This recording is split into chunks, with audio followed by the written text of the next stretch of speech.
On va prendre Marius Moubalama sur cette même question. On parle de l'Union sacrée, Marius Moubalama, vous êtes sans ignorer que en fait c'est l'Union sacrée qui dirige la République démocratique du Congo parce que le présidium est composé de hautes personnalités des différents regroupements qui composent le gouvernement de la République.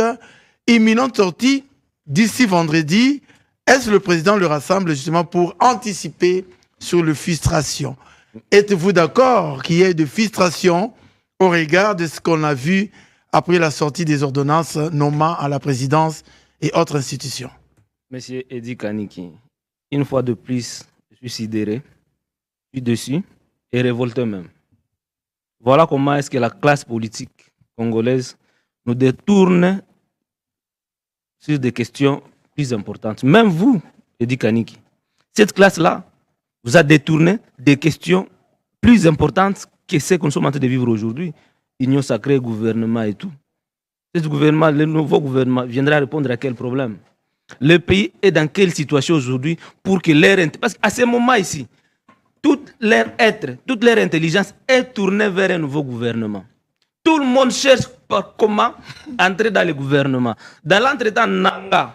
Non, tout le monde aussi qui est dans le gouvernement cherche comment... À se maintenir aussi. Non, outre se maintenir, comment il faut mettre de côté des côtés, Ah, au voilà. cas où on partait. Dans l'entretemps, Nanga, Kagame et consorts développent des stratégies sur comment ils vont arriver à Bukavu, Kalemi et consorts.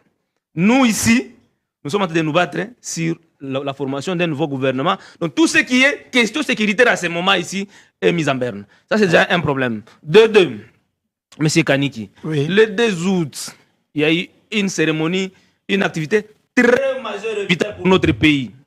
Les génocostes. Vous n'y avez pas fait cas.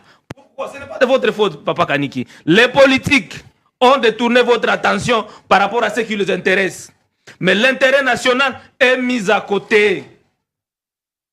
Génocostes, c'est une occasion pour nous, Congolais, de commémorer nos morts, de demander à ce que justice soit faite, mais également combattre pour qu'il y ait une reconnaissance officielle, d'abord à l'interne, du génocide congolais.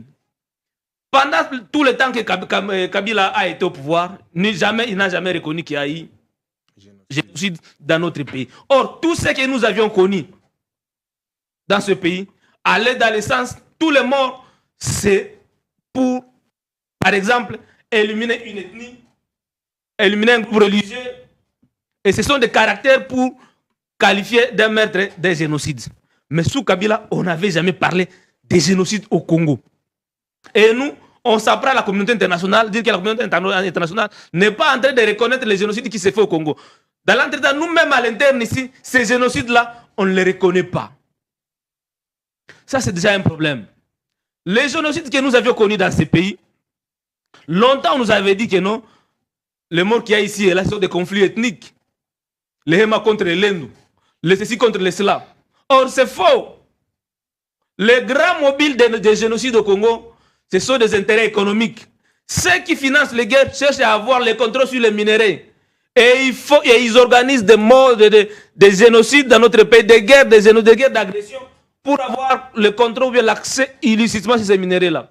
Mais les médias internationaux, ceux qui nous agressent, ils nous disent que non, c'est entre tel groupe ethnique et tel... Non, non. Et voilà pourquoi du nom génocostes. Génocide, le cost c'est un terme anglais qui veut dire coût. Pour montrer... Pour des raisons économiques. Pour des raisons économiques. Pour donner la nature, la vraie nature au génocide. La nature, elle est économique. Mais on n'en parle pas. Le président était à Tembe le 2 août. Il a fait quelque chose avec un petit groupe là des Congolais sélectionnés. Un petit groupe. Le président de la République démocratique du Congo, Félix Tshisekedi, a appelé le samedi 2 août à Tembe justement à un sursaut de conscience face à la persistance de violences dans l'est du pays lors de la cérémonie officielle de commémoration de la journée nationale des génocostes organisée à Kinshasa, citant le rapport mapping de Nations Unies et les travaux d'experts congolais. Félix Tshisekedi a affirmé que de communautés entières ont été ciblées, parfois jusqu'à l'extermination. Voilà, c'est ça le génocide. Monsieur Kaniki, c'est ce qu'on a fait. Il l'a dit. Permettez-moi de revenir sur ce qu'a dit mon frère Kaniki. Il déplore que 44 millions de dollars soient donnés à Barcelone. 27, c'est pas plus ou moins 27 millions à AC Milan. Ça, on a copié les Rwanda, visite Rwanda. Nous, c'est Congo au centre de l'Afrique. On a copié ce qui s'est fait au Rwanda. Le Rwanda a pris le temps de se préparer pour arriver dans ce projet-là. Okay? Pourquoi, si on peut copier le Rwanda dans de futilités, pourquoi ne pas prendre aussi copier au Rwanda ce qui est bon? Lorsqu'au Rwanda, il s'agit de commémorer les génocides au Rwanda. Et voilà pourquoi est-ce que la communauté internationale a le regard sur les génocides au Rwanda. Tout est en berne. C'est une journée sommet et payée. Ça se célèbre dans toutes les provinces au Rwanda.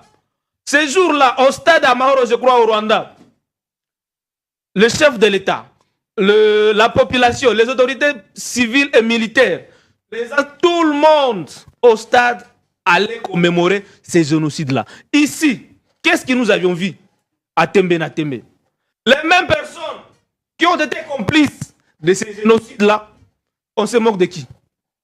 On se moque de qui? C'est pas le cas au Rwanda, les mêmes personnes complices du génocide. Ce n'est pas justement. Non, non. C'est une question. C'est une question. S'il vous plaît, ce n'est pas justement ce qui est officiel. Qui commémore Ce qui est officiel, ouais. M. Kaniki. Tous ceux qui ont participé au génocide au Rwanda, ils ont été condamnés par un tribunal pénal international qui était institué à Arusha. Tout à fait. Qu'est-ce que bloque le président Tshisekedi de demander à ce que le tribunal pénal international soit instauré dans notre pays, qui doit commencer par une justice transitionnelle. Et c'est après la justice transitionnelle qu'il y a un tribunal ad hoc qu'on met en place. Parce qu'il faut situer dans l'état les crimes contre l'humanité que nous avions connus. Nous avions connu, il y a une phase de 1993 à 2003, documentée par les rapports mapping. Les gens qui étaient là, il y a certains dont leurs noms sont cités dans les rapports mapping.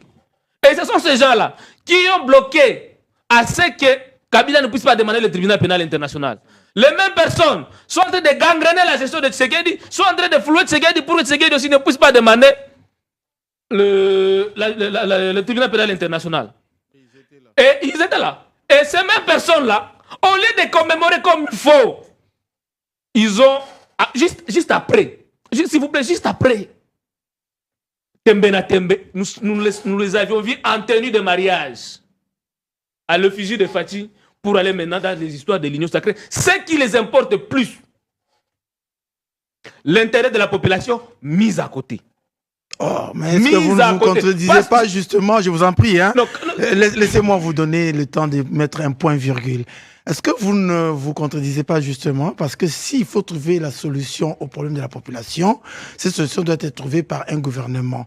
Et si un gouvernement doit trouver la solution, on doit restructurer justement ces gouvernements pour que le tête dont vous parlez ne puisse pas s'y retrouver et qu'on ait un gouvernement qui finalement va travailler à l'avantage de la population. Est-ce que je me trompe? Nous avions cru que l'avènement de Madame Soumine à la primature avec son gouvernement allait améliorer les conditions de vie des Congolais. Par contre, c'est sous Souminois que Nanga fait rage à l'Est et c'est supplétif. Ouais. Ça veut dire que le problème n'est pas un problème de gouvernement. On va prendre Jeffis, oui. On va prendre Jeffis, hein, pour faire le table. Au moment où l'Union sacrée est plongée dans cette histoire-là de nomination d'un nouveau gouvernement, aujourd'hui, il n'y a que Dr Denis Mukwege qui continue à se battre corps et âme afin que le tribunal pénal international soit mis en place, afin que la justice soit faite pour les Congolais. Il n'y aura aucun accord qui pourra supplanter la justice dans notre pays. Très bien, allez, on va revenir à vous pour le dernier tour de table. Jeffis Nzinga, vous avez suivi Moubalama, qui n'est pas d'accord. Bon, enfin, pour lui, c'est un passe-temps. José aussi l'attend. Hein.